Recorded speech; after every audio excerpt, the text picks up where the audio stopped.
अस्सलाम वालेकुम फ्रेंड्स। तो कैसे हैं आप? जैसे कि आप जानते हैं हाल ही में जो 2-3 दिन पहले जो है वो हमारे जनरल इलेक्शन हुए, लेकिन उसके बाद जो अमेरिका और यूरोपीय यूनियन इसके ऊपर जो है वो क्या तनकीद कर रही है।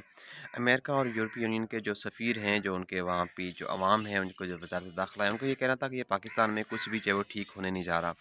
उनका ये कहना था कि आपने जो है वो इलेक्शन वाले दिन, जैसा कि आप जानते हैं सब लोग वहाँ पे आए हुए थे वोट कास्ट करने के लिए।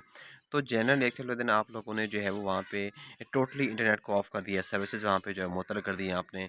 आपका क्या मकसद है? आप क्या चाहते हैं कि पाकिस्तान में इसका मतलब है किसी भी बंदे को आज़ादी राय नहीं है कि वो अपनी मर्ज़ी के साथ वोट कास्ट कर सकता है या अपनी मर्ज़ी के साथ अगर वो किसी भी इंसान को जो है वो अगर सेलेक्ट करना चाहता है, चाहे वो किसी भी पार्टी को सपोर्ट करना चाह रहा है, तो आप लोगों ने इंटरनेट सर्विस जो है वो इस लेवल में वैसे ही बंद कर दी ताकि कोई भी बंदा जो है वो इस तरह की जो है वो किसी भी किस्म की अपनी एक्टिविटी जो है वो किसी के साथ शेयर ना कर सके। तो ये उनका कहना था कि जमहूरियत की आज़ादी नहीं है। उनको ये कहना था साफ़ तौर पे उनका ये कहना था कि ये जमहूरियत का वाज़ेह तौर के ऊपर कत्ल है, जो बिल्कुल भी जो हमारी कंट्री के लिए बिल्कुल भी अच्छा नहीं है। तो ऐसा नहीं होना चाहिए था। बहुत सारे और दूसरे लोग भी कह रहे हैं कि हमारी तमाम दुनिया की जो नज़रें हैं वो सिर्फ़ और सिर्फ़ पाकिस्तान के इलेक्शन के ऊपर लगी हुई थी।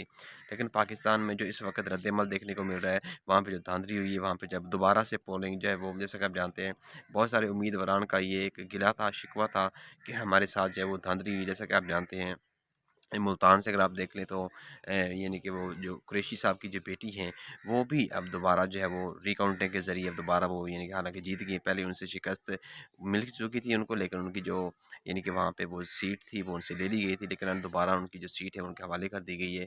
अब इस तरह अगर बेसिकली देखा जाए तो जैसा कि आप जानते हैं इसके अलावा और भी बहुत सारी यानी कि सीटें हैं जिसको दोबारा रिकवर किया जा रहा है। इंडिपेंडेंट की जो यानी कि स्पेशली तौर पे जो तहरीक-ए-इंसाफ की सीटें हैं वो भी काफ़ी ज़्यादा हैं, उनके नंबर्स भी काफ़ी ज़्यादा हैं।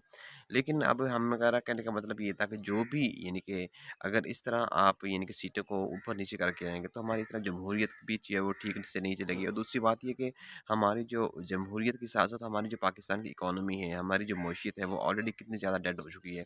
हम कितने ज़्यादा पीछे जा रहे हैं। दुनिया को आप देख लें, अगर आप उनके साथ हमारा कंपैरिज़न कर लें तो आपको पता चल जाएगा कि हम दुनिया के निस्बत कितना ज़्यादा पीछे हैं। तो इसका कौन रिस्पॉन्सिबल है? हमारी मईशत डूब चुकी है, गुर्बत, महँगाई इतनी ज़्यादा बढ़ चुकी है, तो इसको सँभालने वाला भी कोई नहीं है। जब तक ये साफ़ और फेयर इलेक्शन नहीं होंगे, जब तक एक डेमोक्रेटिक पार्टी चाहे कोई भी है, अगर वो ठीक तरह से मुल्क के ऊपर नहीं आएगी, तो अमेरिका ने तो ये वाज़ेह तौर पे कहा कि हमें इस बात से कोई इतराज़ नहीं है। हमारे साथ पाकिस्तान की जो भी पार्टी होगी हम उसके साथ चलने के लिए तैयार हैं। लेकिन हमारा कहने का मकसद सिर्फ़ ये है कि पाकिस्तान में जो इलेक्शन हो रहे हैं उनको साफ-शफ़ाफ होना चाहिए। उनमें किसी भी किस्म की कोई ऐसी सिचुएशन नहीं होनी चाहिए कि सारे आप जानते हैं कि 5 साल के बाद इलेक्शन होते हैं, उसके बावजूद भी लोगों को इसके ऊपर जो है वो एक गिला होता है, एक शिकवा होता है कि पाकिस्तान के हालात इतने सीरियस क्यों हैं? इसकी रीज़न क्या-क्या है? हमारे मुल्क में जमहूरियत जो है वो स्टेबल नहीं है। हमारी जो यानी कि डेमोक्रेसी है वो इतनी यानी कि सेटेबल नहीं है।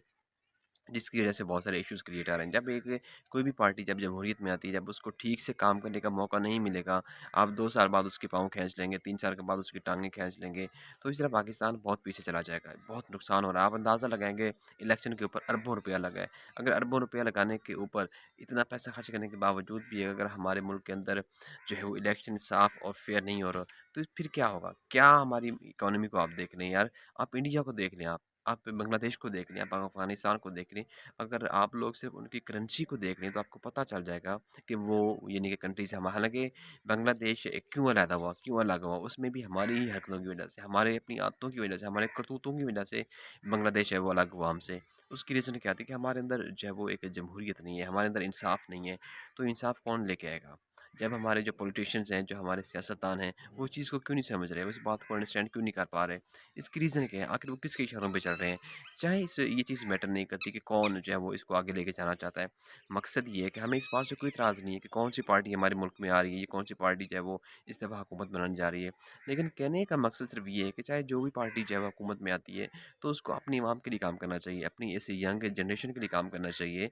हमारे आप अंदाज़ा लगा लें कि बहुत सारे ऐसे लाखों लोग स्टूडेंट्स हैं, लाखों तालिब-इल्म हैं जो यूनिवर्सिटी से के पढ़ के चाहे वो वहाँ पे यानी कि उन्होंने मास्टर किया हुआ है, पता नहीं क्या-क्या किया हुआ है वहाँ पे। इतनी डिग्रियाँ लेके वो घर बैठे हुए हैं, लेकिन आगे रोज़गार नहीं है, आगे जॉब नहीं है, आगे नौकरियाँ नहीं हैं, तो वो किधर जाएँगे? कहाँ जाएँगे? तो फिर जो ये गुर्बत है, जो ये सारे जो मसाइल हैं, सारे जो ये इश्यूज़ हैं, ये इसी जगह से जो है वो क्रिएट होती हैं। तो मैं तो सिर्फ़ ये रिक्वेस्ट करना चाहूँगा कि चाहे कोई भी पार्टी हुकूमत में आती है तो उसको थोड़ा-सा इसके ऊपर जो है ख़्याल करना चाहिए, हमारे मुल्क के ऊपर ख़्याल करना चाहिए, हमारे मुल्क के लोगों का बारे में जो है वो सोचना चाहिए। अदरवाइज़ यकीन जाने हम बहुत पीछे जा रहे हैं। हम कितना पीछे जा रहे हैं, आपको शायद इस बात का अंदाज़ा भी नहीं है। हम इतना पीछे जा चुके हैं दूसरे मुल्कों की निस्बत कि आप जापान को देख लें या दूसरी कंट्री, वो 100-100 साल हमसे आगे जा चुके हैं। अगर हम 100 साल भी इतनी जो वो तरक्की कर लें, फिर भी शायद उस लेवल पे नहीं पहुँच पाएँगे जहाँ पे आप जापान खड़ा है, जहाँ पे आप दूसरे कंट्रीज़ खड़े हैं। तो इंसाफ़ जब तक हमारे ऊपर नहीं आता, तब तक हम आगे जो है वो नहीं बढ़ सकते। सो बट एनीवे मिलते हैं एक नई वीडियो में। सो मुझे दीजिए इजाज़त। अल्लाह हाफ़िज़।